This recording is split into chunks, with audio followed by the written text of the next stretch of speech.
The stars above Elysium 4 were still burning. Not the real stars. Those were the same cold, distant points of light they had always been. What burned were the remains of ships. Human ships.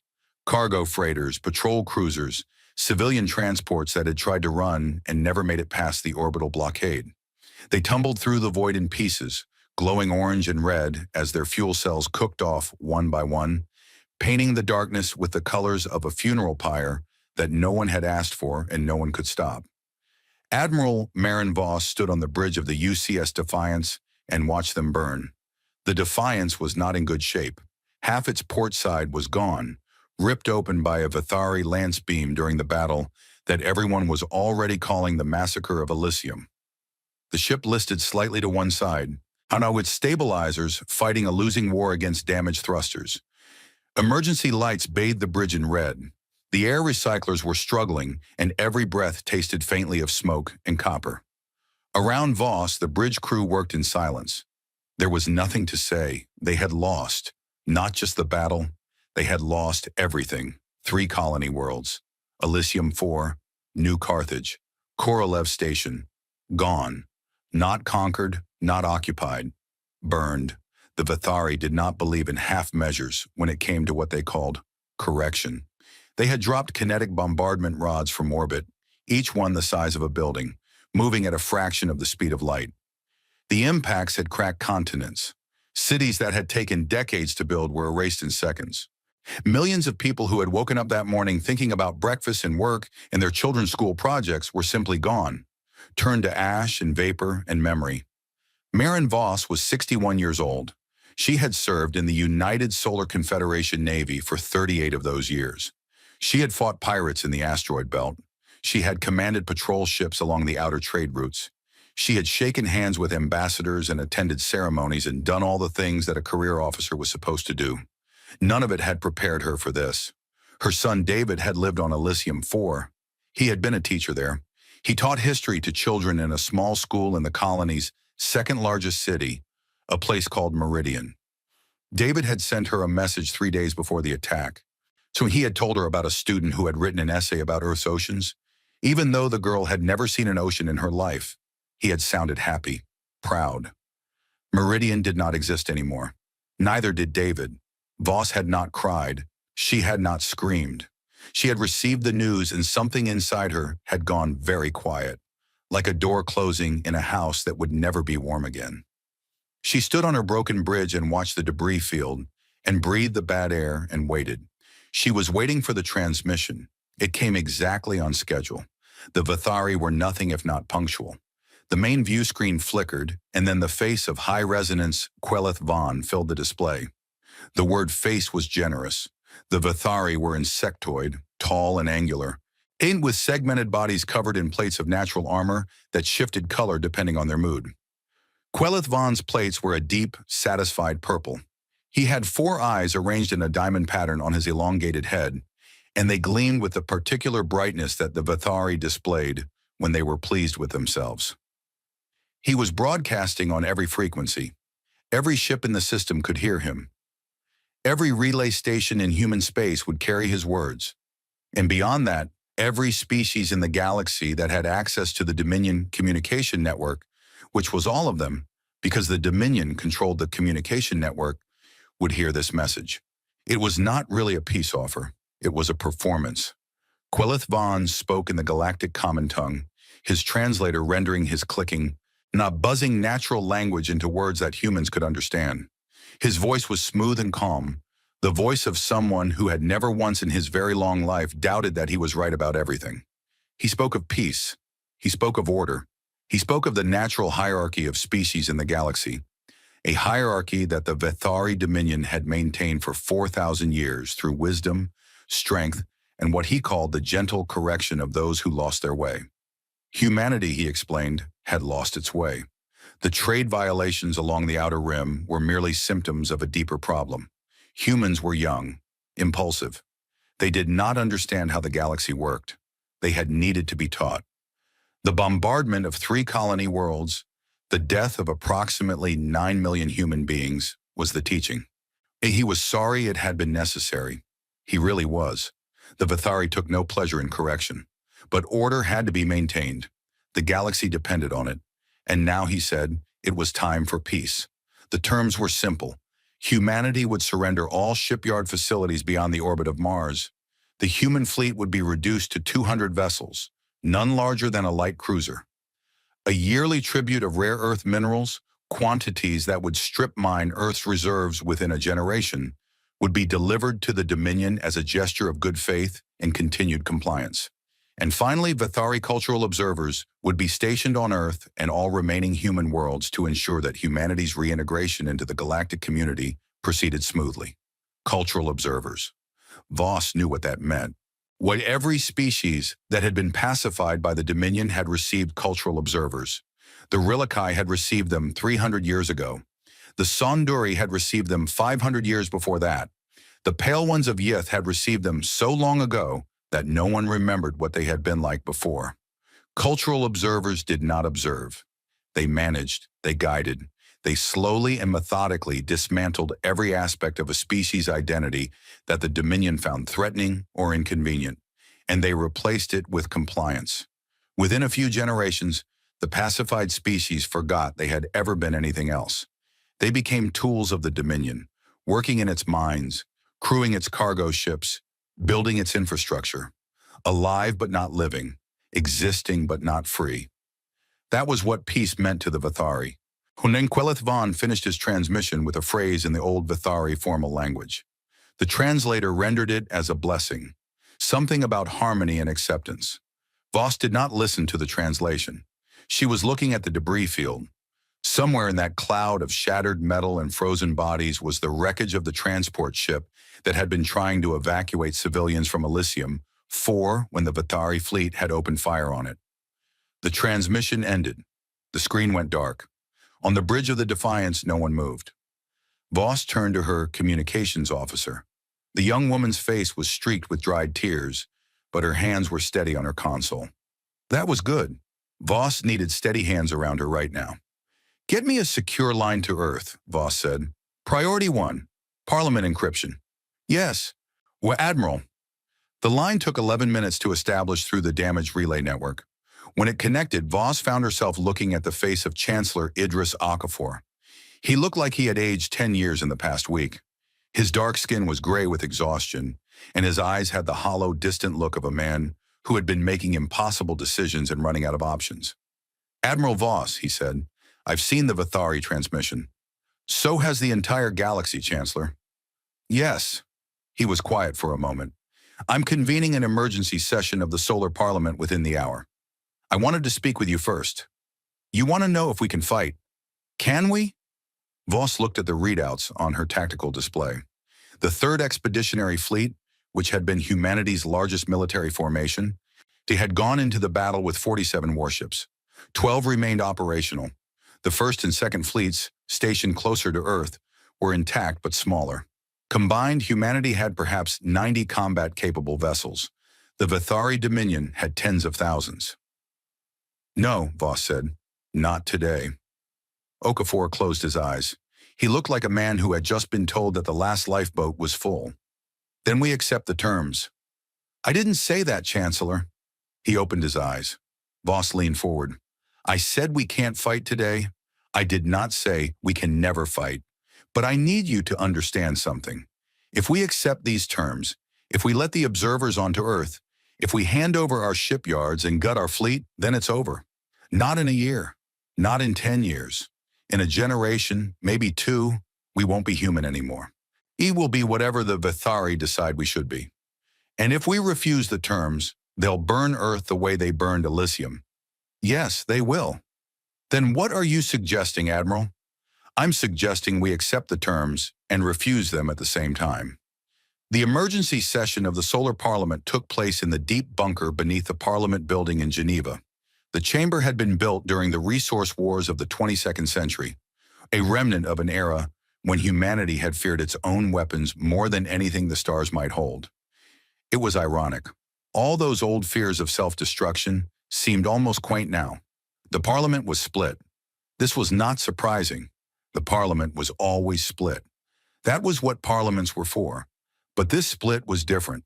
And this was not about tax policy or infrastructure spending. This was about survival. Chancellor Okafor spoke first.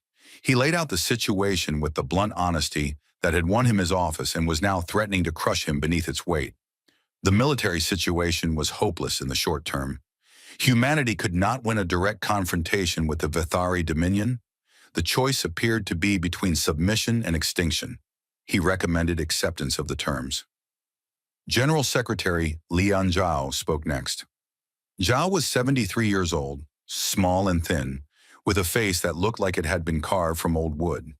She had been a diplomat before she had been a politician, and she had spent years in the galactic community, negotiating trade deals and cultural exchanges with species that had been navigating interstellar politics since before humans had learned to make fire. She understood the Vithari better than almost anyone on Earth. She stood before the parliament and told them something that most of them did not want to hear. The Vithari have pacified 11 species, she said. Her voice was quiet, but in the silent chamber, every word carried. 11. The Rilikai, the Sonduri, the Pale Ones of Yith, the Dreeth, the Hollow Song Collective. I can name all 11. Do you know what they have in common? They all accepted the peace terms. Every single one of them believed that compliance would protect them. That if they were obedient, if they were good, if they followed the rules and paid the tribute and smiled at the observers, they would survive. She paused. They did survive. Technically, the Rilikai still exist. They crew Vithari cargo ships. They mine Vithari asteroids. They have no government, no culture, no art, no music, no identity. They are alive the way a tool is alive. They function. That is not the same as living. She looked around the chamber. If we accept these terms, we are signing our own slow death. Not today, not tomorrow, but it will come. The chamber erupted. Voices shouted, arguments flew. Some called Zhao a warmonger, others called Okafor a coward. Neither accusation was fair, and both of them knew it. It was Admiral Voss who silenced them. She had been brought to Earth on the fastest ship available, a battered corvette that had pushed its engines past safety limits to make the trip in 30 hours. She stood before the parliament in her dress uniform, which she had not had time to clean, and which still smelled faintly of smoke from the Defiance's bridge. I have something to show you, she said. Classified intelligence. The real reason the Vithari attacked us. She activated a holographic display. Data filled the air above the chamber floor. Technical specifications. Intercepted Vithari communications. Analysis reports from human intelligence operatives who had spent years embedded in Dominion space. The Vithari had not attacked humanity because of trade violations. That was the excuse. The reason was something else entirely. Humanity's faster-than-light technology was different. Every species in the galaxy used the same basic method of FTL travel, a method that the Vithari had developed and shared, or more accurately, imposed, 4,000 years ago. It worked by creating a compressed tunnel through subspace, a method that was reliable, well understood, and, critically, limited. Vithari FTL had a maximum range per jump. It required specific infrastructure. It could be tracked, monitored, and blocked by Vithari technology. Humanity had developed its own FTL drive independently, before making contact with the galactic community. The human quantum fold drive worked on entirely different principles. It folded space-time itself, creating a direct connection between 2 points. It was faster than Vithari FTL. It had longer range. And most importantly, it could not be tracked or blocked by Dominion technology. The Vithari had realized this, and they had realized something else. The quantum fold drive was not just a transportation technology. Its underlying principles could be applied to other things: weapons, shields, communication systems, sensors. The human drive was not just different, it was the seed of a technological revolution that could make Vithari technology obsolete. That was why they had attacked, not to punish, to contain, to crush humanity before it realized what it had. The chamber was silent. Voss looked at them all, the politicians, the leaders, the representatives of a species that had just been beaten nearly to death and was being asked to choose between dying slowly and dying quickly.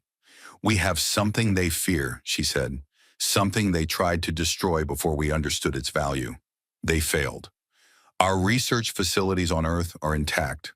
Our scientists are alive. The knowledge is not lost. She took a breath. Give me time. Accept the terms. Smile at the observers. Pay the tribute. Be obedient. Be compliant. Be everything they expect us to be. And while they're watching us bow, let me build something in the dark. Chancellor Okafor looked at her for a long time. How much time? 10 years, maybe 12? And then? Voss thought about David, about his students, about the girl who had written an essay about oceans she had never seen. And then they'll wish they had never learned our name. The vote happened that night. It happened in secret, in the deep bunker with no recordings and no minutes. The official vote, the public one, took place the next day. The Solar Parliament of the United Solar Confederation formally accepted the peace terms of the Vithari Dominion. The announcement was broadcast to the galaxy. Humanity surrendered. But in the bunker, in the dark, a different vote had already been cast. The Parliament authorized a black project with no name, no official budget, no paper trail. Everything would be hidden. Everything would be secret. The project would operate outside the normal chain of command, answering only to a small council of 3, the Chancellor, the General Secretary, and the Admiral. They gave the project a name that night, though it would never be spoken aloud in any place where a Vithari observer might hear it. They called it Prometheus, because Prometheus was the one who stole fire from the gods, and the gods had punished him for it. But the fire had stayed with humanity, and in the end, the fire had mattered more than the punishment. Maren Voss walked out of the bunker at 3 in the morning, Geneva time. The sky above the city was clear. She could see the stars. Somewhere up there, the debris of her fleet was still cooling. Somewhere up there, Vithari ships were already moving toward Earth, carrying the observers who would smile and watch and slowly, methodically begin to take apart everything that made humanity what it was. She looked up at the stars, and for the first time since Elysium, she felt something besides grief. It was cold. It was patient. It was the feeling of a woman who had lost everything she loved and had decided, with perfect clarity, what she was going to do about it. Not today, not tomorrow, but soon. She was going to make them regret it, all of them. The first Vithari cultural observer arrived on Earth on a Tuesday. His name was Quelith San, and he was young by Vithari standards, which meant he was only about 120 years old. He was tall, like all his kind, standing nearly 3 meters when fully upright, his segmented body covered in armor plates that shifted between shades of green and blue depending on his mood. He had 4 eyes arranged in a diamond pattern on his long, narrow head, and they moved independently of each other, which gave humans who were not used to Vithari the uncomfortable feeling that he was looking at 4 different things at once. He was, in fact, looking at 4 different things at once. This was normal for Vithari. Quelith San was the nephew of High Resonance Quelith Von, which was both the reason he had been given this assignment and the reason he suspected it was not as important as his uncle had made it sound. Earth was a backwater, a pacified backwater at that. The humans had surrendered. They had accepted the terms. The interesting part was over. His job was simple. Watch the humans. Make sure they stayed compliant. File reports. Wait for his rotation to end so he could return to the Dominion core worlds and begin a real career. He arrived at the human capital, a city called Geneva, on a clear spring morning. A delegation was waiting for him at the landing platform. They were led by a woman named Dr. Amara Osei, who had been appointed as the human liaison to the observer program. She was short, round-faced, and smiled constantly. She shook his hand, which was an odd human greeting that involved gripping another person's manipulating appendage and moving it up and down, and told him how honored Earth was to welcome him. Quelith San looked at her smile and saw nothing behind it except warmth and eagerness. Humans were easy to read, and they wore their emotions on their faces like banners. This one was clearly nervous but trying to be friendly. It was, he thought, rather endearing in a pathetic sort of way. He had no idea that Dr. Amara Osei had a doctorate in xenopsychology, spoke 4 galactic languages, and had been selected for this role specifically because she was the best liar on the planet. Over the next several weeks, Quelith San settled into his role. He was given a comfortable residence in Geneva, assigned a staff of human assistants who were unfailingly polite and helpful, and provided with unrestricted access to human cultural institutions, government buildings, and communication networks. The humans were transparent. They opened everything to him. They answered every question. They showed him their schools, their hospitals, their factories, their farms. They showed him their art and their music and their food, and they seemed genuinely pleased when he expressed even the mildest interest in any of it. It was, by every measure, a textbook pacification compliance scenario. The observer training manuals describe this exact pattern. A newly pacified species, still traumatized by correction, would overcompensate with eagerness and cooperation. They would try to please. They would try to prove that they were good, that they had learned their lesson, that they did not deserve further punishment. It usually lasted a few decades before settling into a more stable pattern of quiet obedience. Quelithsan filed his first quarterly report with satisfaction. Humanity was behaving exactly as expected. He did not know about the Oort cloud. The Oort cloud was the vast to dark halo of ice and rock that surrounded the human solar system, stretching nearly a light year from their sun. It was cold. It was empty. It was so far from anything that even the most thorough Vithari sensor sweep would not bother to scan it. It was, in every meaningful sense, the last place anyone would look for anything, which was exactly why Admiral Marin Voss had chosen it. The first ghost yard was established 14 months after the surrender, in the hollowed-out interior of a captured comet that had been redirected into a stable orbit in the deep Oort. The comet was designated OC7. To the small number of people who knew about it, it was called the Cradle. Getting materials to the Cradle was the first and most dangerous challenge. The Vithari monitored human shipping traffic. They tracked every vessel that left Earth orbit. They scanned cargo manifests. They counted ships. They were thorough. They were also predictable. Lian Zhao, the general secretary, had spent her career studying the Vithari. She knew how they thought. She knew what they looked for, and, more importantly, what they did not look for. The Vithari were brilliant at pattern recognition. They could spot anomalies in data sets that would take human analysts weeks to find. But they had a blind spot. They assumed that the patterns they were looking for were the only patterns that mattered. The humans exploited this blind spot with a system so simple that it was almost insulting. Every tribute shipment that left Earth for the Dominion was slightly larger than required, not much. 2%, 3%, a rounding error. The Vithari scanners registered the shipments as compliant because they were. They just didn't register that a tiny fraction of each shipment was being quietly diverted en route, dropped off in unmarked containers at predetermined coordinates in the outer solar system, where automated tugs that did not appear on any official registry would collect them and haul them into the dark. Over months, then years, the trickle became a river. Raw materials, fabrication equipment, computer cores, power systems. Everything that was needed to build warships, delivered in pieces so small that no single shipment would raise an alarm, assembled in a place so remote that no one would ever think to look. Engineer Commander Priya Nair arrived at the Cradle 2 years after the surrender.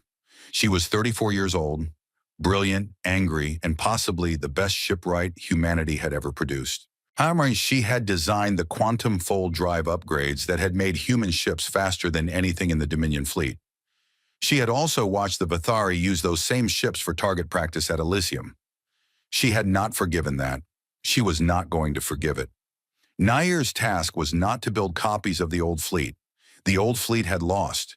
She was going to build something new, something that used every principle of the quantum fold drive, pushed past its current limits, and applied it not just to propulsion, but to every system on the ship.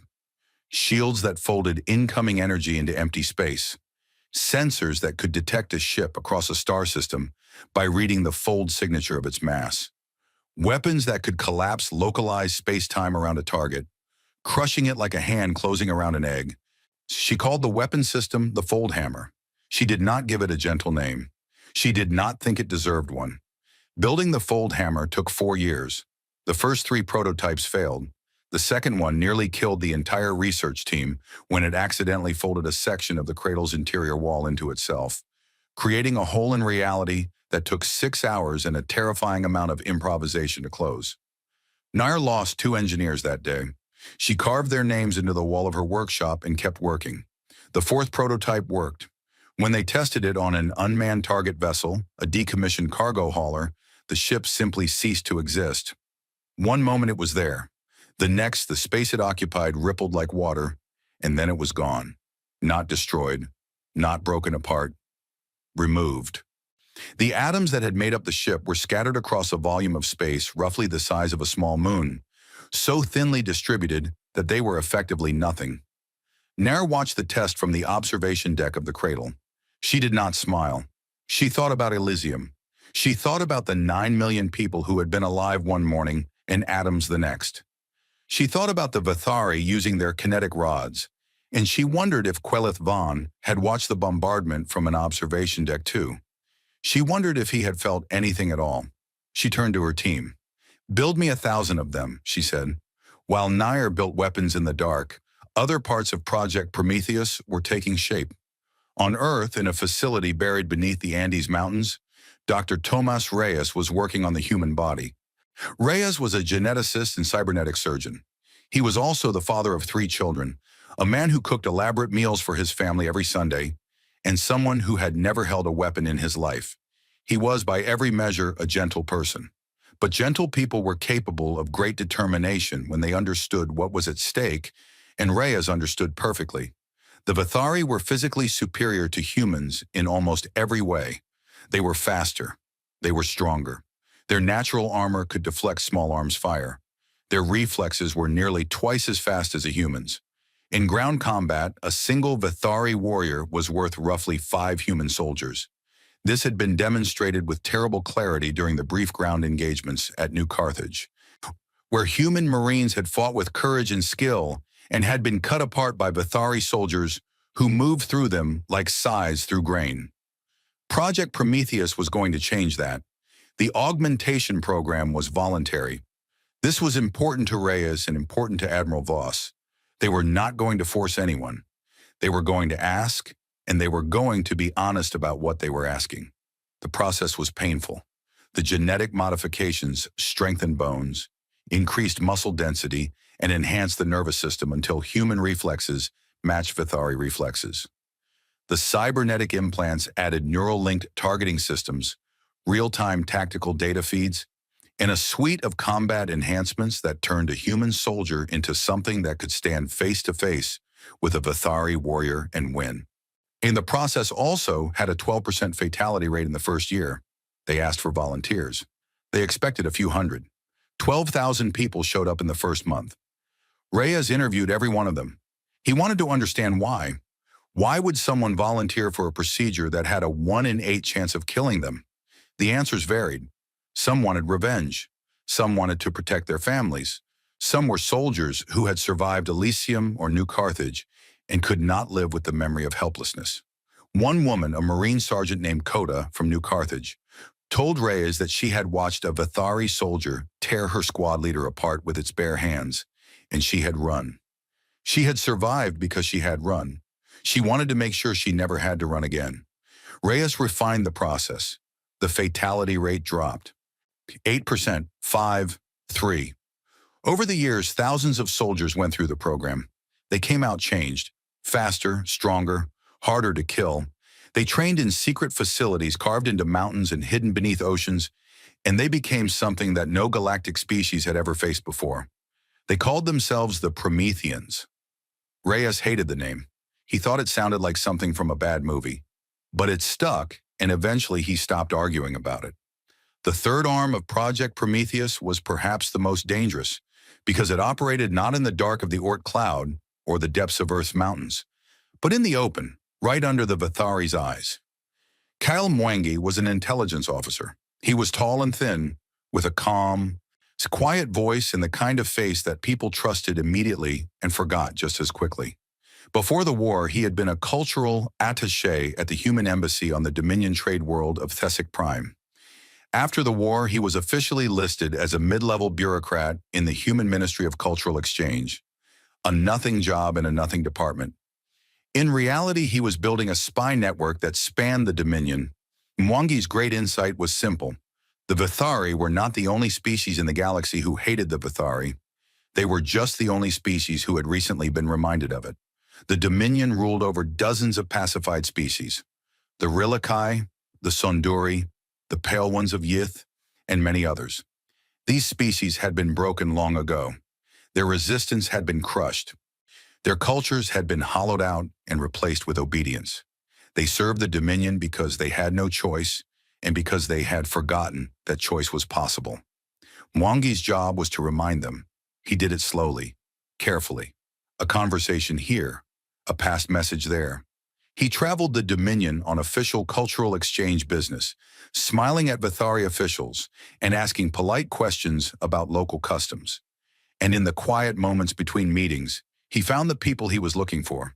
The Rilikai dock worker who still remembered songs in the old language. The Sonduri engineer who kept a forbidden history book hidden in her quarters. The Pale One of Yith who had once asked his Vithari overseer, quietly and without hope, whether things had always been this way. Mwangi did not promise them revolution, not yet. He promised them something smaller and more dangerous.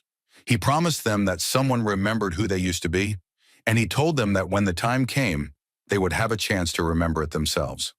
The Whisperer network grew in silence. By the 5th year of the Quiet Years, Mwangi had contacts on 40 Dominion worlds.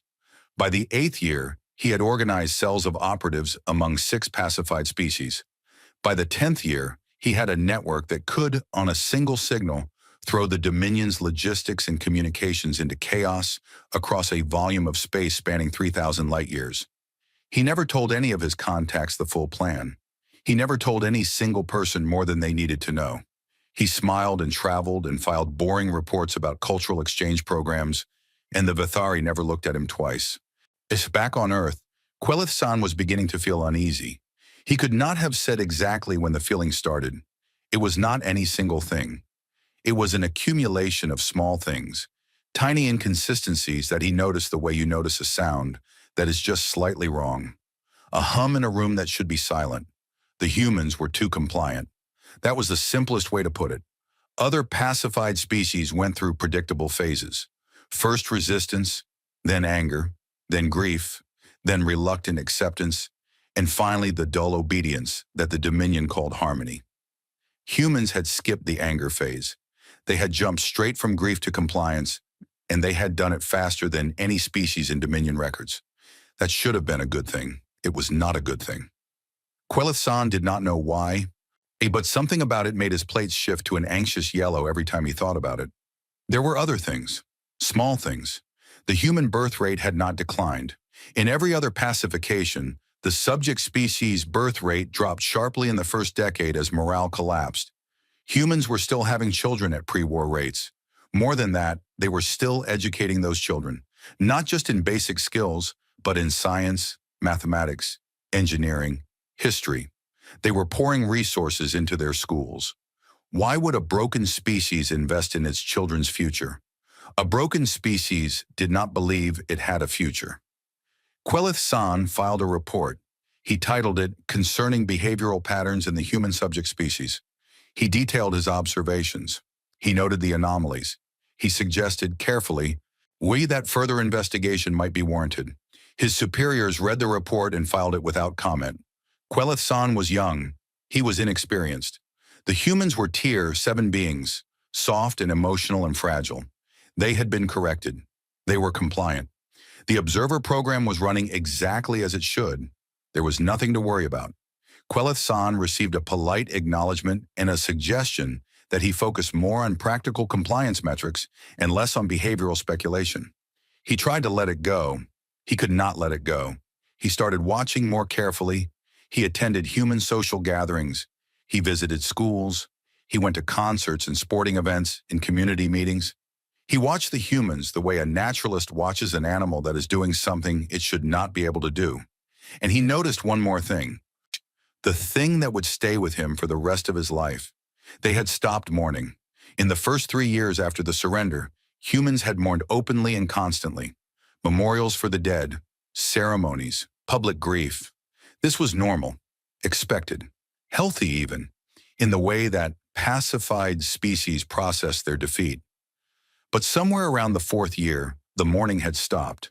Not gradually, Not the way grief naturally faded over time. It had stopped as if someone had turned off a switch. The memorials were still there, but people did not visit them as often. The ceremonies still happened, but they were shorter, more formal, less emotional. People still talked about the dead, but they talked about them differently. Not with sorrow, with something else. Something that Queleth San could not identify because he had never seen it before in a pacified species. He added this observation to his next report. He wrote, "They have stopped mourning their dead. This is not acceptance. This is something else entirely." His superiors did not respond to this report at all. In the 12th year of the quiet years, Admiral Maren Voss made her first visit to the ghost yards. She was 73 years old now. Her hair had gone completely white. Her face was lined and weathered. She walked with a slight limp from an old injury that she had never had time to have properly treated. But her eyes were the same eyes they had always been. Dark, clear, absolutely certain. She traveled to the Oort cloud aboard a stealth shuttle that did not officially exist. The trip took 4 days. She spent most of it reviewing reports, eating military rations, and sleeping in short, disciplined intervals the way she had done for 50 years. When the shuttle docked inside OC-7, the cradle, she stepped out into a cavern that was 2 kilometers long and filled with ships. They hung in their berths like sleeping predators. Sleek and dark, built from materials that absorbed sensor signals instead of reflecting them, their hulls were studded with fold drive emitters that gave them a faintly crystalline appearance, as if they were made of frozen lightning. They were beautiful in the way that a blade was beautiful, all function and no waste. Priya Nair met her at the airlock. Nair was 46 now, and the years in the dark had not been kind to her. She was thin and pale, and she had a tremor in her left hand from an accident with a prototype power coupling that had burned out several of her nerves. But when she smiled at Voss, it was the smile of an artist showing someone their greatest work. "How many?" Voss asked. 1,200 warships, 200 support vessels, full ammunition loads, full crew training simulations. We're ready." Voss walked through the cradle. She touched the hull of the new flagship. It was cold under her fingers. She read the name painted on its bow in white letters. UCS Requiem. A requiem was a song for the dead. She stood on the observation deck of the Requiem and looked out at the fleet that should not exist. 1,200 ships built in secret, in the dark, over 12 years, by people who had been told they were beaten and had decided, quietly and without drama, that they were not. She cried. She had not cried since Elysium. She had not allowed herself to cry. There had been too much to do. But now, standing in the dark at the edge of the solar system, looking at the instrument of everything she had worked for, everything she had sacrificed for, she let herself weep. Not from grief, not anymore. From anticipation. Because the quiet years were almost over. The time for silence and obedience and polite smiles was coming to an end. And what was coming next was going to change the galaxy forever. On Earth, in his comfortable residence in Geneva, Queleth San sat at his desk and stared at the wall. He had filed 17 reports over 12 years. Every one of them had been ignored or dismissed. He had watched the humans smile and comply and cooperate, and he had felt, with growing certainty, that he was watching something he did not understand, something that did not fit any pattern in Dominion history, something new. He picked up his personal log and recorded one final entry for the day. "I have been wrong about many things in my life," he said quietly, his translator humming as it converted his clicking speech into human words that no human would ever hear. "But I do not think I am wrong about this. The humans are not broken. They are not compliant. They are not resigned." He paused. His plates shifted through several colors, settling on a shade of gray that even he had never seen before. "They are waiting." He turned off the log and sat in the dark for a long time, listening to the sounds of a planet that was, despite every observation he had made, absolutely quiet. Too quiet. Lian Zhao knew she was dying. And not in the dramatic, immediate way that soldiers died, in the slow, quiet way that old women died when their bodies had simply decided that enough was enough. She was 85 years old. Her heart was failing. The doctors had told her she had perhaps 6 months, perhaps a year if she was lucky and careful. She did not intend to be careful. She had not been careful for 12 years, and she was not going to start now. She sat in her office in the deep bunker beneath Geneva, the same bunker where the secret vote had been cast 12 years ago, and she read the final status reports from Project Prometheus. The reports were good, better than good. They were everything she had hoped for, and several things she had not dared to hope for. The Ghost Yards held 1,200 warships. The Promethean soldiers numbered 200,000, each one enhanced to match or exceed a Vithari warrior in speed, strength, and reflexes. The Whisperer network had active cells on 40 Dominion worlds, with confirmed operational capacity among 6 pacified species. The Foldhammer had been tested, refined, miniaturized, and installed on every capital ship in the fleet. And the Intelligence Division had mapped the Vithari military infrastructure in detail so complete that Zhao's analysts knew the patrol schedules of individual Vithari fleet commanders. 12 years. 12 years of smiling and bowing and paying tribute and letting the observers walk through their cities like landlords inspecting a property. 12 years of swallowing rage and hiding grief and pretending to be something they were not. 12 years of the most disciplined, patient, incomprehensive deception in the history of any species in the galaxy. It was enough. It was finally enough. Zhao put down the reports and pressed the communication button on her desk. "Send Admiral Voss in," she said. Marin Voss entered the office the way she entered every room, with the quiet, measured steps of someone who had been carrying a heavy weight for a very long time and had learned to walk under it without stumbling. She was 73. Her white hair was cut short. Her uniform was crisp and clean, as it always was, because Voss believed that discipline in small things was discipline in all things. She sat down across from Zhao, and for a moment, the 2 old women just looked at each other. They had been doing this together for 12 years. Zhao, the politician, the strategist, Wu, the one who managed the deception and kept the secret from 8 billion people who could never know what was being done in their name. And Voss, the soldier, the commander, the one who had turned grief into a weapon and patience into a military doctrine. They had not always agreed. They had argued, sometimes bitterly, about timelines and priorities and acceptable risks, but they had never doubted each other. That mattered more than agreement. "The fleet is ready," Voss said. It was not a question. "The fleet is ready," Zhao confirmed. "Nair reports full operational capacity. The Prometheans are deployed to their staging positions. Wangi's network is standing by." "And the Foldhammer?" "Every capital ship, tested and armed." Voss nodded. She looked at Zhao's hands. They were thin and spotted with age. They were resting on the desk with a steadiness that was clearly costing her effort. Voss did not comment on it. Zhao would not have wanted her to. "When?" Voss asked. 3 weeks. The tribute convoy leaves on the 14th. The Vithari will have their standard escort pulled forward to receive it. That opens a gap in their patrol coverage along the threshold for approximately 9 hours. 9 hours is enough. It has to be. Zhao reached into her desk and pulled out a small data chip. She placed it on the desk between them. "There's one more thing," she said. "The transmission." Voss looked at the chip. "You want me to record it?" "I want you to record it. It needs to come from you, Marin. You're the one they hit. You're the one who lost everything at Elysium and still stood up. When the galaxy hears this, when the Vithari hear this, it needs to come from someone who has earned the right to say what needs to be said. I'm not a speechwriter, Leon. No, you're something better. You're honest." Zhao smiled, and for a moment she looked like the young diplomat she had been 50 years ago, sharp and certain and unafraid. "I've written speeches my entire career. Beautiful speeches, moving speeches, speeches that changed policy and won elections. But this isn't a speech. This is a declaration, and declarations don't need to be beautiful.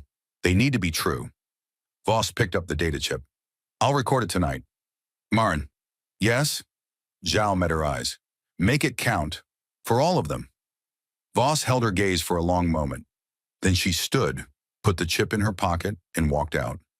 3 days later, in a sealed recording studio deep beneath the Andes Mountains, Admiral Marin Voss sat in front of a camera and recorded the most important message in human history. She did not write a script. She did not rehearse. She sat in the chair, looked into the lens, and spoke. The recording would not be broadcast for another 18 days. It would be loaded onto every ship in the Ghost Fleet, keyed to transmit simultaneously on every frequency the Vithari monitored, at a precise moment that had been calculated down to the second. When it went out, it would reach every corner of the Dominion within hours. It would be heard by billions of beings across thousands of worlds. It would be translated into every language in the galactic database. But in the moment of recording, it was just an old woman in a chair talking to a camera, saying the things that 8 billion people had been choking on for 12 years. She started simply.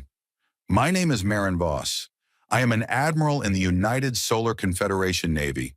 12 years ago, your forces destroyed 3 of our colony worlds and killed 9 million of our people. You called this a corrective measure. Your high resonance called it a necessary lesson. Your Dominion broadcast it to the galaxy as an example of peace through order. She paused, not for dramatic effect, because the next part was hard and she wanted to get it right. I want you to understand something. We heard you. We heard every word. We watched your ships burn our cities. We counted our dead. We accepted your terms. We surrendered our shipyards.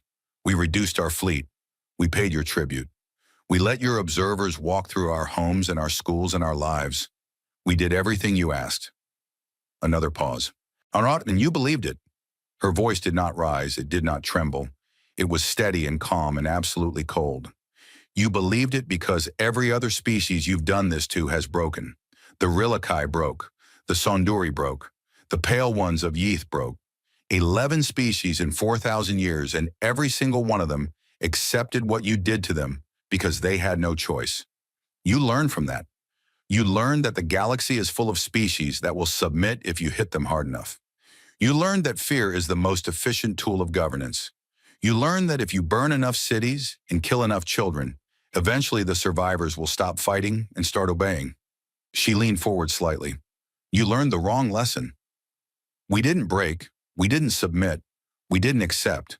We bowed our heads, and you saw obedience. You saw what every bully sees when someone stops fighting back. You saw weakness, compliance, the natural order asserting itself. You didn't see what was actually happening. You didn't see the shipyards we built in the dark. You didn't see the weapons we forged in secret. You didn't see the soldiers we trained in mountains and under oceans. You didn't see the network we built across your dominion in the cracks you didn't know existed. Among the species you thought you'd broken so thoroughly they'd never remember what freedom felt like. You saw peace. You saw the peace you imposed on us, and you believed it was real. It wasn't. Every day for 12 years, we smiled at your observers and paid your tribute and bowed our heads. And every night for 12 years, we built, we planned, we prepared. And we turned our grief into engineering and our rage into patience and our dead into a promise that we intended to keep. You called it peace. We call it war. And by the time you hear this message, it will have already begun. She stopped. She looked directly into the camera, and anyone who watched the recording later would say that in that moment, they could see 12 years of suppressed fury burning behind her eyes like a star going critical. You're going to regret it. The recording ended. 18 days later, the war began. The timing was precise. It had to be. The entire plan depended on simultaneity, on striking so many targets at once that the Vithari could not respond to any of them effectively before the next blow fell. At exactly 0400 Galactic Standard Time, the last transmission was broadcast. It went out on every frequency. Military channels, civilian broadcasts, emergency bands, diplomatic lines. The Vithari communication network, which the Dominion had built and controlled for millennia, carried the human admiral's words to every corner of their empire. They could not block it.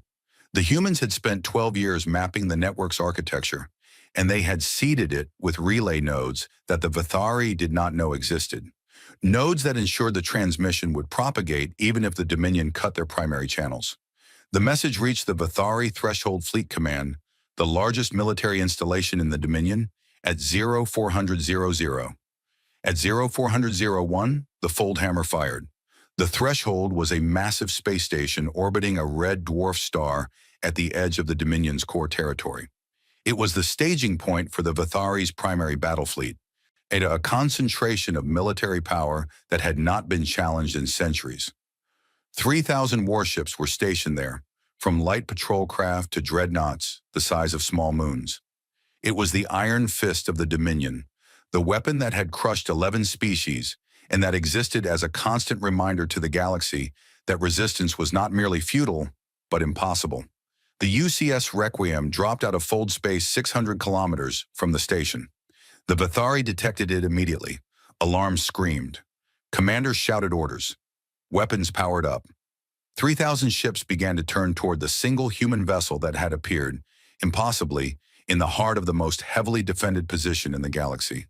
They had approximately 4 seconds to wonder how a human ship had gotten there.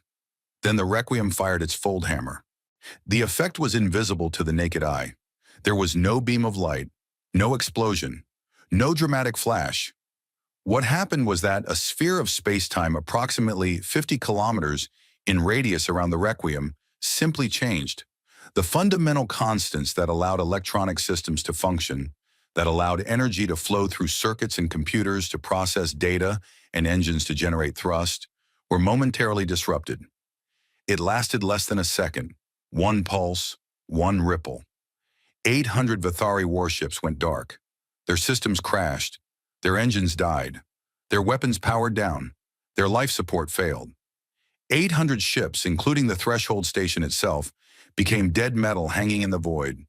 Their crews alive but helpless, trapped in darkness and silence. The remaining 2,200 ships were outside the fold hammer's effective radius. They were fully operational. They were also in complete disarray because 800 of their ships had just vanished from the tactical network without warning, and the commanders of the surviving ships had no idea what had happened or how to respond to a weapon that did not exist in any Vithari database. That was when the rest of the fleet arrived. 1,200 human warships dropped out of fold space in a pattern that Priya Nair had designed herself, a pattern she called the Wreath because it encircled the Vithari formation like a crown of thorns. They did not come out in a cluster. They came out in a distributed net, each ship precisely positioned to cover the maximum number of angles, creating overlapping fields of fire that turned the entire engagement zone into a kill box. The Vithari had never seen anything like it. Their tactical doctrine, refined over 4,000 years of military supremacy, was based on the assumption that FTL travel was linear and predictable. Ships arrived from one direction, they formed up, they advanced. Everything was orderly. Everything followed patterns. Humans did not follow patterns. The human ships moved through space in ways that the Vithari sensors could not track. They folded short distances, appearing and disappearing, striking from unexpected angles, repositioning faster than the Vithari could adjust. They were not faster than Vithari ships in conventional flight. They did not need to be. They were fighting in a dimension that the Vithari did not even know existed. The Battle of the Vithari Threshold lasted 6 hours and 12 minutes. At the end of it, the Vithari Threshold Fleet, the most powerful military formation in the galaxy, the iron fist that had terrified 1,000 worlds for 4,000 years, was broken. Not all of it was destroyed. Voss did not want total destruction. She wanted victory, and she wanted the survivors to carry the news back to the Dominion Corps. She wanted them to tell their commanders what had happened. She wanted the story to spread. She wanted the Vithari to know that the rules had changed. After the battle, Voss broadcast a short message to the surviving Vithari ships. "This is Admiral Voss of the United Solar Confederation. You are free to withdraw. Collect your dead. Tend your wounded. Return to your space. Tell your leaders what happened here." She paused. "Here, and tell them we're coming." Across the galaxy, as the Battle of the Threshold raged, the Whisperer network activated. On the Rilikai homeworld, dock workers who had spent their entire lives loading Vithari cargo ships stopped working. They turned off the loading machines. They sealed the cargo bays, and then they took control of the orbital defense platforms that the Vithari had built to keep them obedient, the platforms that the Rilikai had been quietly studying and subverting for 7 years under Kalimwangi's guidance. On the Sonduri industrial worlds, engineers who had been building Vithari warships for generations introduced catastrophic flaws into the ship's navigation systems. Flaws that would not manifest until the ships attempted to jump to FTL. Flaws that would scatter the ships across random coordinates. A lost and alone and unable to call for help. On 17 other worlds, in dozens of facilities, across a volume of space spanning thousands of light years, the quiet, patient, meticulous work of the Whisperer network bore fruit. Supply lines were cut, communication relays were sabotaged, fuel depots were seized. The vast, complex machinery of the Vithari Dominion, a machine that had run smoothly for 4 millennia because no one had ever dared to put a wrench in its gears, began to grind and stutter and stall. It was not just a human war anymore. It was a galactic uprising. And the Vithari, for the first time in their long and arrogant history, were fighting on every front at once. On Earth, Queleth-San watched the last transmission on his personal display. He watched it alone in his residence in Geneva, however, because the human liaison staff had not come to work that morning. Dr. Osei had not answered his calls. The streets outside were quiet, not the quiet of fear, but the quiet of held breath. He listened to Voss's words. He heard the 12 years of suppressed fury in her voice. He heard the promise and the warning and the absolute certainty of a woman who had spent more than a decade preparing for this exact moment. And he understood. He understood why the humans had stopped mourning. He understood why they had complied so quickly and so completely. He understood why the birth rate had not dropped and why the schools were still full and why Dr. Osei had smiled at him so warmly every single day for 12 years. They had been waiting. All of them. Every human on Earth. Every human in the system. And every human everywhere had known or had felt or had hoped that this day was coming. The compliance was not obedience. The smiles were not submission. The silence was not acceptance. It was patience. It was discipline. It was the most terrifying thing Queleth-San had ever witnessed, because it meant that 8 billion individuals had collectively agreed to deceive an empire. And they had done it so well that even an observer whose entire job was to watch for exactly this kind of thing had not seen it coming. He tried to contact the Dominion. He sent emergency transmissions on every channel he had access to. Warning messages, desperate, urgent, frantic messages telling his superiors that everything they believed about humanity was wrong, that the pacification had failed, or that the humans were not broken and had never been broken, and were at this very moment proving it with fire and fury across the galaxy. His messages went out. Some of them were received, but by the time they reached anyone who could act on them, the battle of the threshold was already over, and the Vithari fleet was already burning. He was too late. He had been too late for 12 years. He had been too late from the moment he had filed his first report, and no one had listened. He sat in his residence in Geneva and listened to the sound of a species going to war. Not the sound of weapons or explosions. Earth was quiet. There was nothing to fight here. The sound was something else. It was the sound of a held breath being released, the sound of mass being dropped, the sound of 8 billion people standing up straight for the first time in 12 years. Outside his window, someone was singing. It was an old human song. He did not know the words, but the melody was fierce and bright and unafraid. Queleth-San closed his eyes and listened to it, and for the first time in his life, he felt something that the Vithari had no word for. Fear, not for himself. Fear for his people. Fear of what they had awakened. Because across 40 star systems, Vithari commanders were receiving the last transmission at the same moment their sensors began to light up with contacts that should not exist. Ships that were not in any database, weapons that did not follow any known physics, a fleet that had appeared from nowhere, fighting with a fury that no pacified species had ever shown.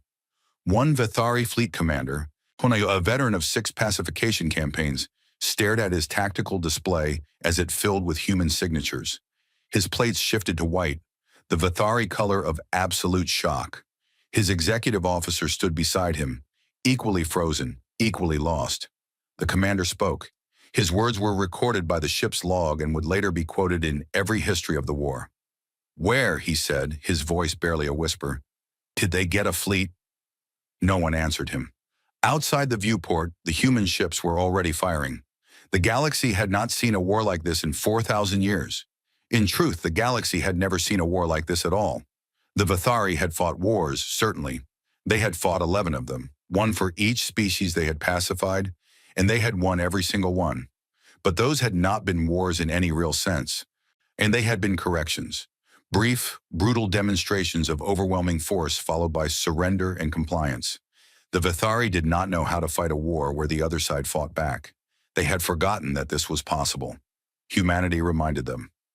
In the first 72 hours after the last transmission, the United Solar Confederation struck 14 Vithari military installations across 8 star systems. The attacks were coordinated with a precision that should not have been possible for a species that, according to Dominion intelligence, did not have enough ships to patrol its own solar system. Every strike followed the same pattern. Human ships would appear without warning, their quantum fold drives depositing them exactly where they needed to be. The fold hammer would fire, disabling the closest enemy ships and stations. Then the rest of the fleet would close in and destroy what remained. The Vithari called it impossible. Then they called it lucky. Then they stopped calling it anything and started trying to survive it. Admiral Maren Voss commanded the main fleet from the bridge of the UCS Requiem. She was not a dramatic commander. She did not give rousing speeches before battle. She did not pace the bridge or shout orders or slam her fist on consoles. She sat in her command chair, watched the tactical display, and spoke in a calm, measured voice that carried absolute authority. Her officers had learned to read her moods, not from her voice or her face, but from her hands. When she was confident, her hands rested flat on the arms of her chair. When she was concerned, she laced her fingers together.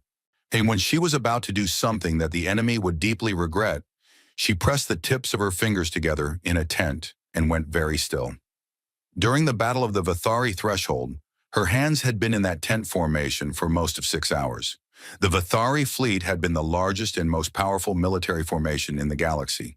It was no longer. After the threshold, Voss divided her fleet into 3 battle groups. The first, which she commanded personally, drove directly toward the Vithari core worlds, pushing through the Dominion's remaining defenses with a relentlessness that bordered on mechanical. The second, under Rear Admiral Chen Wei, swept along the Dominion's northern frontier, hitting supply depots and communication hubs. The third, under Commodore James Adeyemi, Hona moved to support the uprising on the Rilakai homeworld and secure the corridor that would allow liberated species to coordinate their resistance. The Vithari responded as they always did, with force, with overwhelming, disproportionate force. High resonance. Quelith Vaughn, receiving reports of the disaster at the threshold from his command center on the Vithari homeworld, ordered an immediate full mobilization. Every ship in the Dominion fleet, every reserve formation, every patrol vessel, every armed transport was to converge on the human advance and crush it. The Dominion had tens of thousands of warships. The humans had 1,200. The math was simple, except the math was wrong. The Vithari had tens of thousands of ships, but they were spread across 9,000 star systems. Gathering them took time. Moving them required the logistics network that the Whisperer network had just crippled. Fueling them depended on supply lines that Sundari saboteurs had severed. Coordinating them demanded communication relays that Rilakai insurgents had seized. The Dominion's greatest strength, its vast size and reach, became its greatest weakness. It was too big to defend, too spread out to concentrate, too dependent on the infrastructure that a dozen pacified species were now systematically dismantling from the inside. Quelith Vaughn stared at his strategic display and watched his empire come apart like a machine with sand in its gears. Every order he gave arrived late, or not at all. Every fleet he assembled was harassed by local insurgents before it could depart. In every supply convoy he dispatched vanished into ambushes laid by species that had been obedient for centuries and had overnight remembered that they had not always been.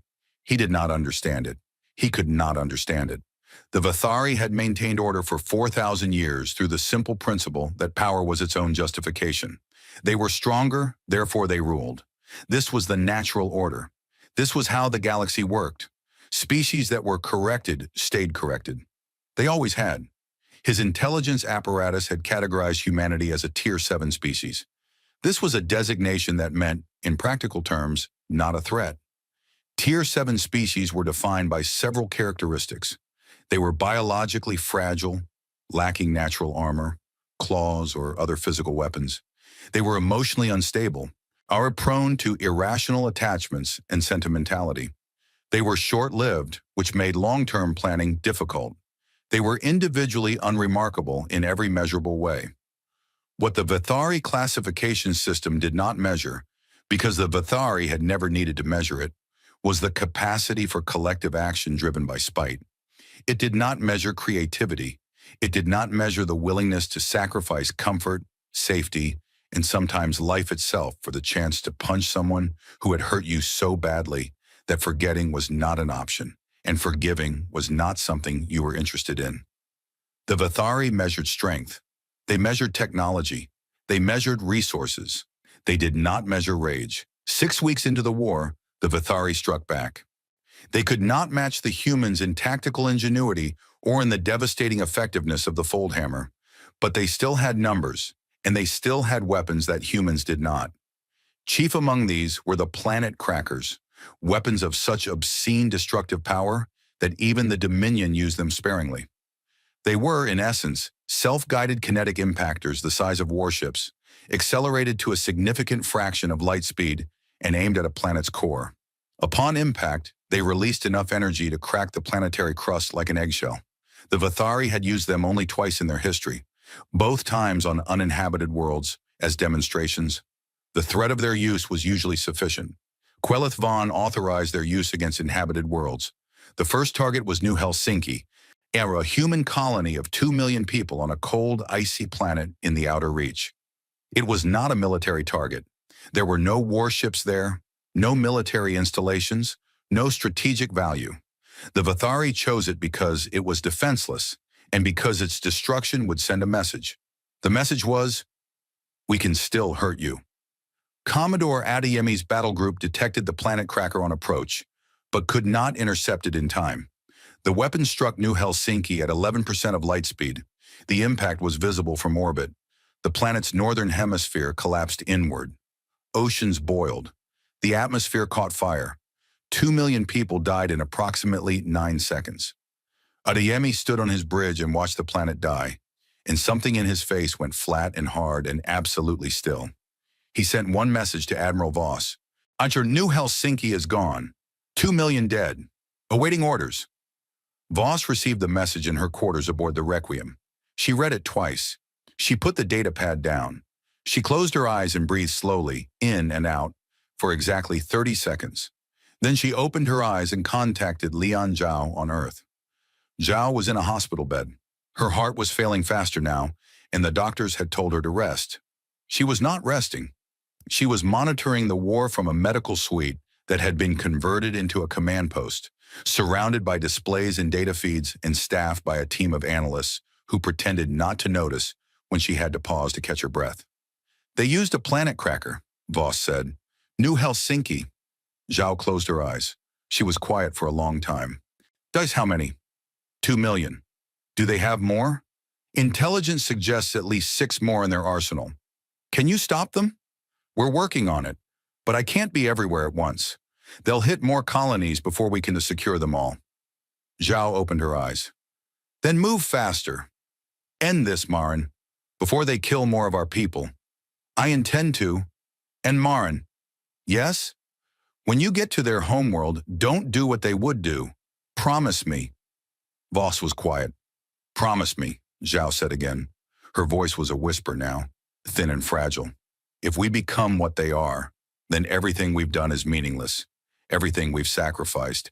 David, the 9 million at Elysium, the 2 million at New Helsinki, all of it. If we become monsters to defeat monsters, then the monsters win." "I promise," Voss said.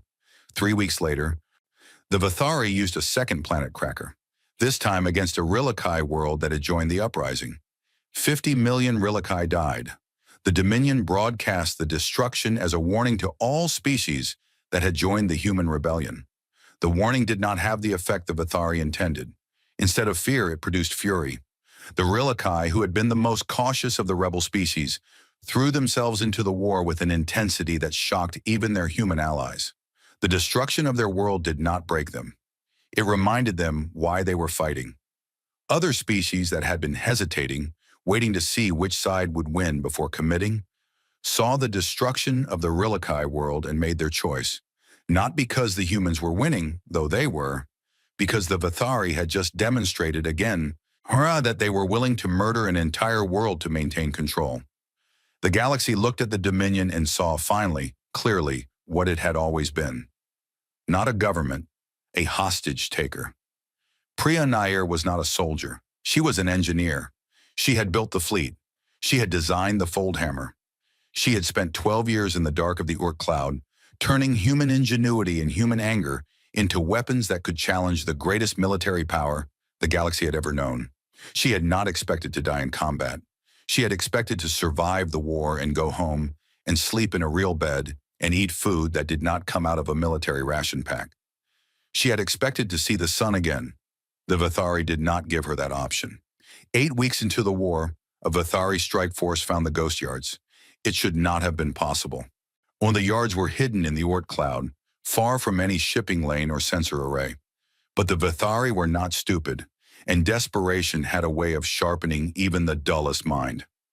A Vithari intelligence officer, working from the simple logic that the human fleet had to have come from somewhere, had traced the faint, quantum fold signatures that 1,200 ships had left in space-time when they departed. The signatures were old and faded, but they were enough.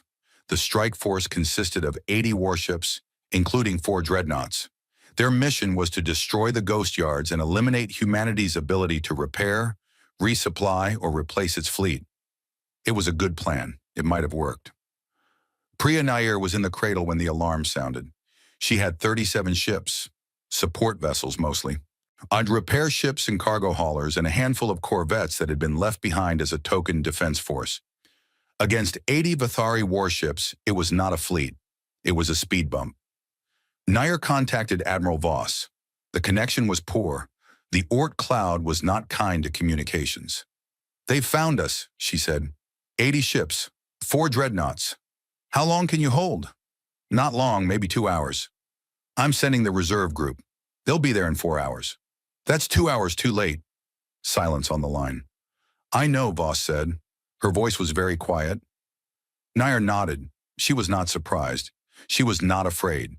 She was angry, but it was the kind of anger that had been burning so long it had become something else. Something steadier. Something that did not shake. "Then I'll buy you the time," she said. "Get here when you can. And Marin, don't let them touch the cradle. Everything we need to end this war is in these yards."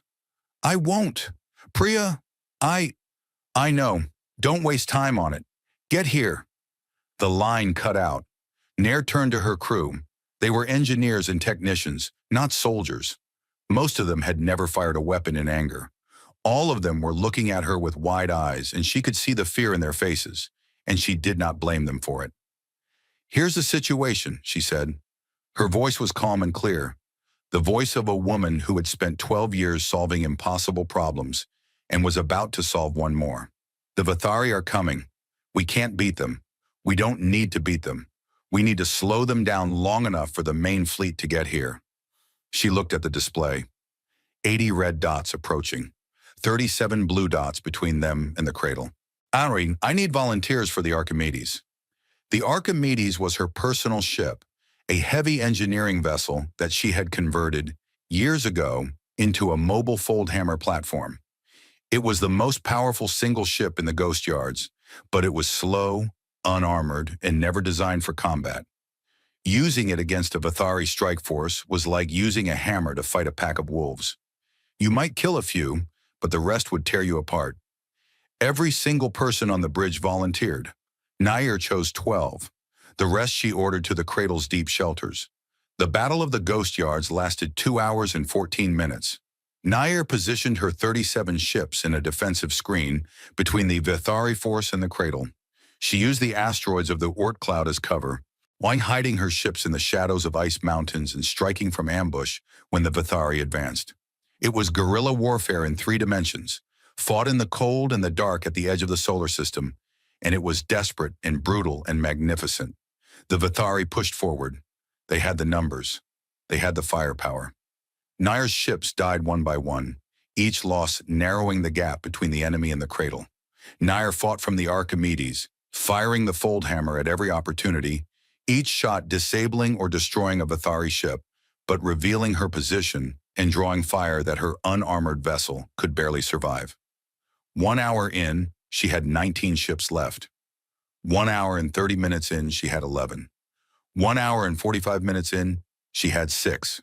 Son and the Vathari dreadnoughts were within firing range of the cradle. Nair made her decision.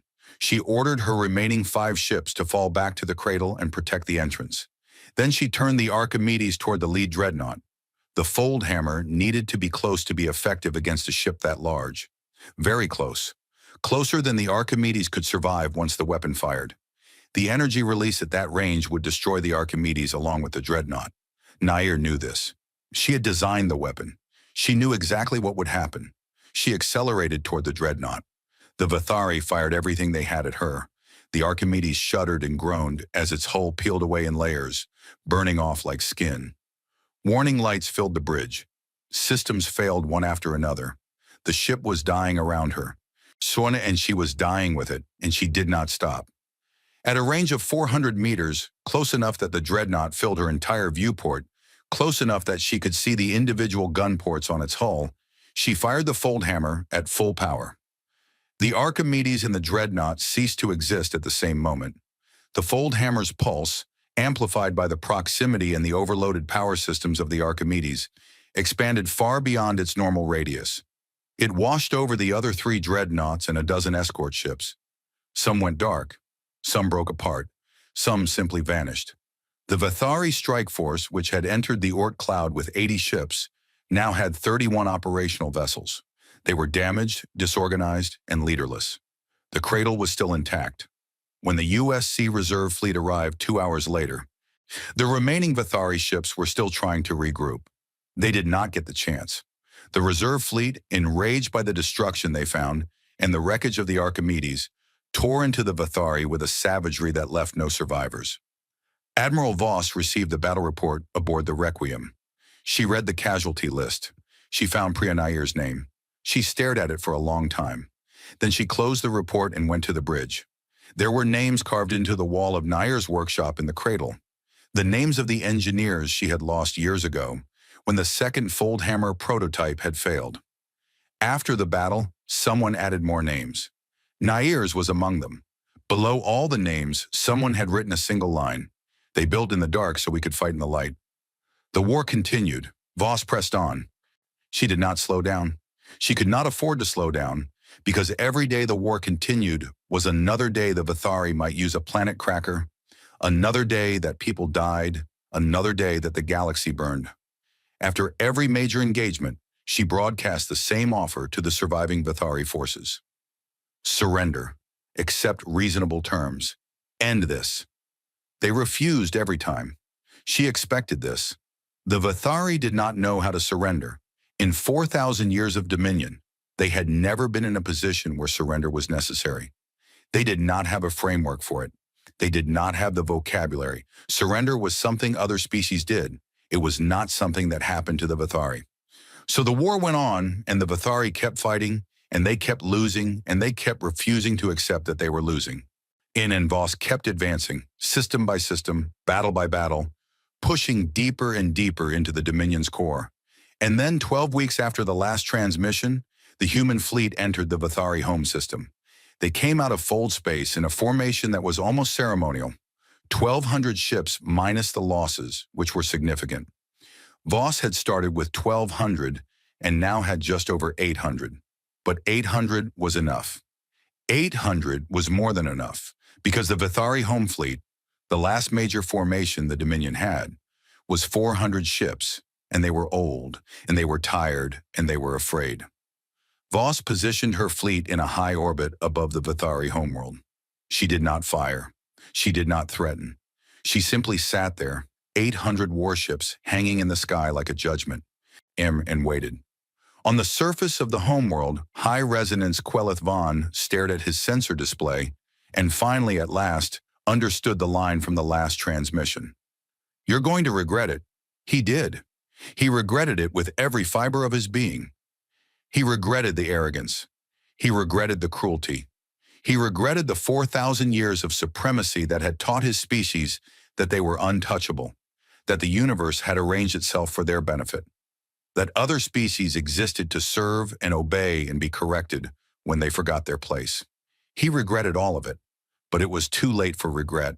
The human fleet was in his sky. The Dominion was crumbling. And the woman he had dismissed as the broken commander of a broken species was waiting for his answer. He looked at his home, at the ancient cities and the vast forests and the gleaming towers that his people had built over millennia. He looked at everything the Vithari had, everything they were, everything they might lose, and he wondered what the humans were going to do to it. The Vithari homeworld was called Quelith Ar, which meant in their language, the first place. It was a beautiful world. Even Maren Voss, who had spent the better part of a year fighting the species that lived on it, could admit that. She looked at it through the viewport of the Requiem's bridge. Green continents veined with silver rivers, oceans the color of dark amber, mountain ranges that caught the light of the system's twin suns and glowed like beaten copper, cities that sprawled across the landscape in patterns that were not random but designed. She built over thousands of years according to principles of geometry and harmony that the Vithari considered sacred. It was a civilization's home. An entire species' history, culture, art, and memory lived on that world. Every song they had ever sung, every story they had ever told, every child they had ever raised. Voss looked at it, and she thought about Elysium 4. Elysium had been beautiful too. Not as old, not as grand, but beautiful in the way that young things are beautiful, full of potential and rough edges, and the particular brightness that comes from a place that is still becoming what it will be. She remembered the images from before the bombardment.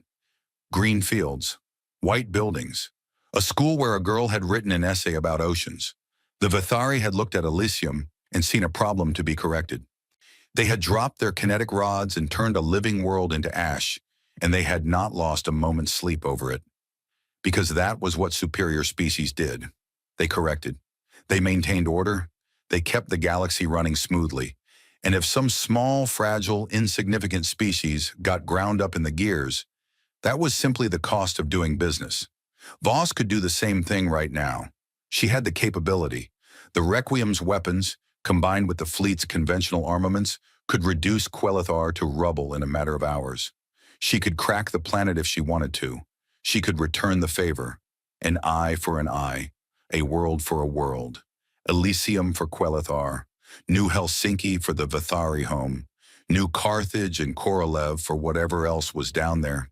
It would be just. By any measure, it would be just. And the Vithari had struck first. They had killed millions. They had tried to destroy humanity, not because humanity had done anything wrong, but because humanity had the potential to challenge their power. They had used planet crackers against civilian populations. They had spent 4,000 years grinding entire species into dust and calling it peace.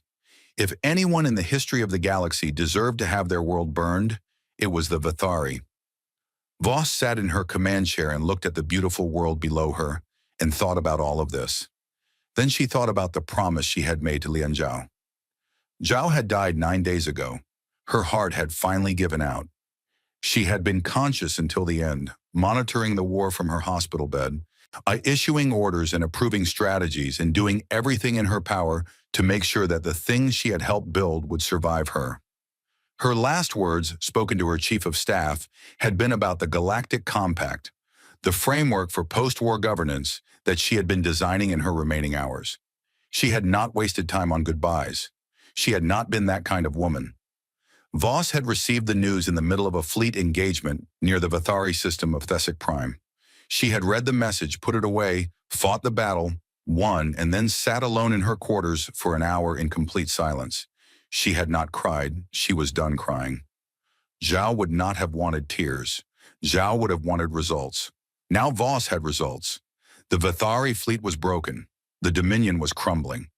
A dozen species were free for the first time in centuries, and the homeworld of the Empire that had tried to destroy humanity was sitting below her, defenseless, waiting to see what she would do. She opened a communication channel, not to her fleet, to the surface. This is Admiral Marin Voss of the United Solar Confederation, calling the Vathari leadership. Respond on this frequency. The response took 4 minutes. When it came, the face on the view screen was familiar. Quelith Von, the High Resonance himself, the architect of the pacification of humanity, the one who had ordered the bombardment of Elysium, the one who had called the murder of 9 million people a corrective measure and had broadcast it to the galaxy with plates the color of satisfaction. He did not look satisfied now. His plates were a mottled gray, the Vathari color of deep distress. His 4 eyes, usually bright and sharp, were dull. He looked old. Not in the way that time makes things old, but in the way that defeat does, stripping away the confidence and certainty that had held a person together and leaving only the tired, frightened creature underneath. Admiral Voss, he said. His translator gave his words the flat tone that it always gave Vathari speech, but underneath the translation, Voss could hear the tremor in his clicks. High resonance. They looked at each other through the screens. 2 old enemies, one victorious, one defeated. The weight of everything that had happened between them, everything that had been done and suffered and lost, hung in the silence like smoke. You have won, Quelith Von said. Our fleet is destroyed. Our empire's in revolt. Our allies have abandoned us. You have won completely and absolutely. I acknowledge this. I didn't call to hear you acknowledge your defeat. Then why did you call? To give you a choice. Quelith Von's plates shifted. Confusion. Suspicion. He had expected bombardment. He had expected the kinetic rods, the planet crackers, the fire from orbit that his species had delivered so many times to so many worlds. He had prepared himself for it. He had written his final testament. He had said goodbye to his family. He had not prepared for a choice. What choice? He asked. Voss leaned forward in her chair. 12 years ago, you gave us terms. You told us to surrender our shipyards, gut our fleet, pay tribute, and accept your observers. You told us it was peace. It wasn't peace. It was a death sentence with a long fuse. Well, now, you were going to do to us what you did to the Rilikai and the Sunduri and every other species you've pacified. You were going to erase us. Slowly, carefully, methodically, you were going to take apart everything that made us human until there was nothing left but another set of obedient workers in your empire. I know what we did, Quelith Von said quietly. I know what it was. Good. Because I'm going to give you real terms. Not the slow death you gave us. Not the humiliation and the erasure and the 4,000-year machine that turns peoples into tools. Real terms. Terms that a species can live with and still be itself. She listed them. The Vathari would disarm their offensive fleet. Not all of it. They could keep a defensive force, enough to protect their homeworld and their core systems. But the dreadnoughts, with the planet crackers, the weapons of mass destruction that they had used to terrorize the galaxy for millennia, those would be destroyed. The Dominion would dissolve. Not the Vathari people, not their culture, not their civilization, not their right to exist as a species. The political structure, the empire, the system of pacification and subjugation that had treated other species as resources to be managed. That was over. Every pacified species would be granted full independence. The Rilikai, the Sunduri, the Pale Ones of Yith, all of them. Their homeworlds, their rights, their autonomy restored. The Vathari cultural observers would be withdrawn. The tribute systems would be abolished. Reparations would be paid, not in tribute, not in resources stripped from a failing economy, in knowledge. When the Vathari had 4,000 years of scientific and cultural knowledge that they had kept to themselves while their subject species were denied access to it. That knowledge would be shared, freely, with everyone. And finally, a new framework for galactic governance would be established. Not an empire, not a hierarchy, a compact, a voluntary association of species, each with equal standing, each with a voice, each with the right to make their own decisions and live their own lives without the threat of correction. These are my terms, Voss said. They are not negotiable. Quelith Von stared at her for a long time. You could destroy us, he said. You have every reason to. After what we did to Elysium, after New Helsinki, after the Rilikai world, after everything. You could burn Quelithar the way we burned your colonies, and not a single species in the galaxy would blame you. Some would applaud. I know. Then why? Why show mercy? I do not understand this. It is not logical. It is not what we would do. If our positions were reversed, if we held orbit above your world with a fleet that could end your species, we would do it without hesitation, without regret, because that is how the galaxy works. The strong survive, the weak submit. This has been true for longer than your species has existed. You're right, Voss said. That is how the galaxy has worked, under your rules, under your empire. For 4,000 years, you have taught every species in the galaxy that strength means domination, that power means cruelty, that the only relationship between civilizations is predator and prey. She paused. When we're changing the rules. Quelith Vaughn shook his head. The gesture looked strange on a Vathari, a sideways motion of his elongated skull that made his plates rattle softly. You cannot change nature, Admiral. We're not changing nature. We're changing behavior. There's a difference. She leaned back in her chair. Let me tell you something about humans, High Resonance. We're not better than you. We're not more moral. We're not inherently good. We have done terrible things to each other throughout our history. We have waged wars and committed atrocities and enslaved our own kind. We are capable of every cruelty you are capable of, and probably a few you haven't thought of. Then why? Because we've learned something. It took us thousands of years and we nearly destroyed ourselves learning it. But we learned it. Odd cruelty doesn't end with victory. If I burn your world, I don't end the cycle of violence. I continue it. Your people will survive. Some of them. Somewhere. And they will hate us the way we hated you, and they will build in the dark the way we built in the dark, and they will come for us the way we came for you. And it will never end. It will just keep going, round and round, species after species, world after world, forever. She looked at him steadily. Someone has to stop the cycle. Someone has to be the one who wins and then chooses not to do the thing that victory allows. Not because they're weak, not because they can't, but because they understand that true strength isn't the ability to destroy, it's the ability to choose not to. We are angry enough to burn your world, Quelith Vaughn. Make no mistake about that. I am angry enough. I lost my son on Elysium. I lost my friend in the ghost yards. I have lost more people than I can count to a war that your arrogance started.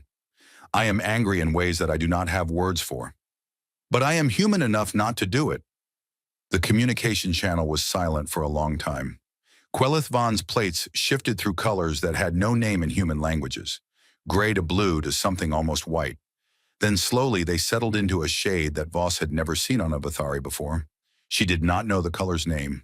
Later, a xenolinguist would tell her that it was the Vathari color of a concept that translated roughly as understanding that comes too late.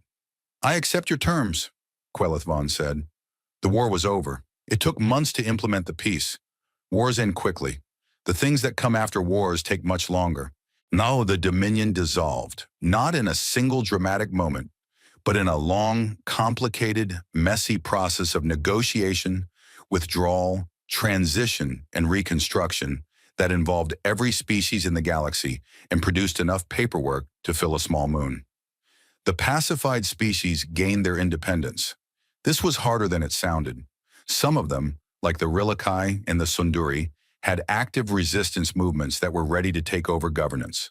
Others, like the Pale Ones of Yith, had been subjugated for so long that they did not remember how to govern themselves. They needed help. Humanity provided it, not as new masters, but as partners, advisors, teachers who were willing to learn as much as they taught. The Galactic Compact was ratified on a space station in neutral territory, in a ceremony that was attended by representatives of 29 species, including the Vathari. Lian Zhao's framework, the one she had been working on until the day she died, formed the foundation. It was not perfect. It would need to be revised and updated and argued over for decades, probably centuries. That was fine. That was how living documents worked. That was how cooperation worked. It was messy and slow and frustrating, and it was infinitely better than the alternative. Humanity took no special position in the compact. They did not claim a throne. They did not demand permanent seats or veto powers or tribute. They took exactly the same position as every other member species, one voice among many, equal and no more. This baffled many species. The Vitari, in particular, could not understand it. You won, they said. Ashu, you earned the right to lead. Why would you give that up? The human ambassador to the compact, a young woman named Aisha Okafor, the granddaughter of Chancellor Idris Okafor, gave the answer that would define humanity's role in the galaxy for generations to come. We didn't fight for the right to rule. We fought for the right to be free. And freedom isn't something you can have if you're standing on someone else's neck. 1 year after the end of the war, on the anniversary of the last transmission, a journalist from the Galactic Information Service traveled to Earth to interview Quelith San. The former cultural observer had remained on Earth after the war. He had not been imprisoned or mistreated. The humans had offered him transport home, and he had declined. He had been given a modest apartment in Geneva and a position at the newly established Institute for Interspecies Studies, where he helped translate Vithari cultural texts into human languages and vice versa. He was, by his own admission, not very good at it, but he was trying. The journalist, a Sundari whose species had been free for less than a year, asked Quelith San the question that everyone in the galaxy wanted answered. What do you think of humanity? Quelith San was quiet for a long time. His plates shifted slowly through several colors as he considered his response. The journalist waited. Vithari were not quick conversationalists at the best of times, and this question was not a simple one. Finally, he spoke. I spent 12 years observing them, he said. 12 years living among them, studying them, on cataloging their behaviors and their customs and their habits. I filed 17 reports on them. I noted every anomaly, every inconsistency, every sign that something was not what it appeared to be. And despite all of that, I did not understand them. Not even a little. Not until the last transmission. He paused. The Dominion classified humanity as Tier 7, fragile, emotional, short-lived. By every metric we measured, they were unremarkable. But we were measuring the wrong things. We measured their bodies and found them weak. We measured their technology and found it primitive. We measured their civilization and found it young. And because those measurements told us they were inferior, we believed they were inferior. We did not measure the things that actually mattered. What things? The journalist asked. Their memory, their patience, their ability to carry a wound for 12 years and turn it into a weapon, their willingness to suffer in silence, not because they accepted their suffering, but because they knew that silence was a strategy. We did not measure their creativity, their capacity to build things in the dark that no one had ever imagined. We did not measure their loyalty to each other, the way they held together under pressure that would have shattered any Vithari formation. And we did not measure their mercy. He looked at the journalist. His plates had settled into a deep, steady blue, the Vithari color of honesty. They are the most frightening species I have ever encountered, he said. Not because of their weapons, not because of their fleet or their fold hammer or their Promethean soldiers. Those things are terrifying, yes. But that is not what frightens me. What frightens you? They had every reason to become monsters. We gave them every reason. We burned their worlds. We killed their children. We tried to erase their identity. We did everything in our power to break them. And when they broke free, they had the power to do the same to us. They could have ended our species. They could have burned Quelithar and called it justice, and the galaxy would have agreed. He stopped. His plates flickered once. A brief flash of that unnamed color. The one that meant understanding that comes too late. And they chose not to. That is what frightens me. Not the violence, not the war, the restraint. Because a species that can endure what they endured and still choose mercy at the moment of absolute power is a species that will outlast everyone. The violent ones burn out. The cruel ones create their own enemies. But a species that knows when not to use its strength, that understands that true power is measured by what you refuse to do with it, that species will still be here long after the rest of us are forgotten. The journalist published the interview. It was read by billions of beings across the galaxy. It was translated into every known language. It was quoted in speeches and academic papers and late-night conversations on 1,000 worlds. On Earth, Admiral Maren Voss read it in her home in a small coastal town where she had retired after the war. She read it once, set it down, and looked out her window at the ocean. She had moved to the coast because David had loved the ocean. He had never seen an ocean on Elysium 4, of course.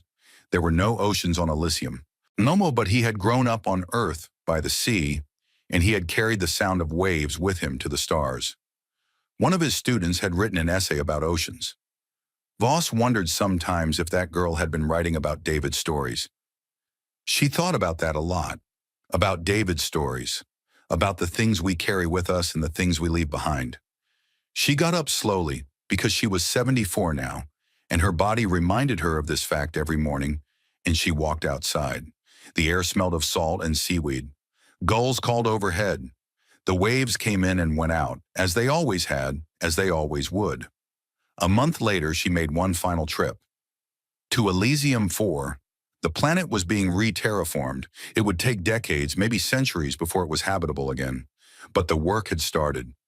Human and Rilakai and Sunduri engineers were working together, pooling their knowledge and their technology to heal a world that had been murdered. It was slow work, patient work, the kind of work that mattered precisely because you would never see it finished. Voss landed near the site where Meridian had been. There was nothing left of the city. The bombardment had been thorough, but the soil was new, brought in from off-world, and someone had planted grass. It was thin and pale, struggling in the weak sunlight, but it was growing. Life, finding a way. It always did. She stood on the new grass and looked up at the sky. It was hazy, the atmosphere still thick with dust from the bombardment. But through the haze, she could see stars. She spoke to David. She told him about the war, about the fleet she had built, in the battles she had fought, in the people she had lost. She told him about Priya Nair, who had died buying time in the dark, about Lian Zhao, who had died planning a peace she would never see, about Kyle Mwangi, who had built a network of whispers that had brought down an empire, about the Promethean soldiers, the Rilakai insurgents, the Sunduri engineers, all the people who had fought and bled and died so that the galaxy could be something better than what the Vithari had made it. She told him about Quelith Vaughn's face when he realized that she was not going to burn his world. She told him about Quelith San's interview and the phrase that the former observer had used, the most frightening species he had ever encountered. She told him it was over. She told him they had won. She told him she had kept her promise. Then she stood in silence for a while, feeling the thin wind on her face and watching the pale grass move and listening to the sounds of a world that was learning how to live again. Below her feet, in the soil that covered the ashes of a city where a boy had taught children about worlds they had never seen, something small and green pushed its way toward the light. On Earth, in the Hall of Remembrance in Geneva, the last transmission was carved into a wall of black granite. Every word, from the first line, "My name is Maren Voss," to the last, "You're going to regret it."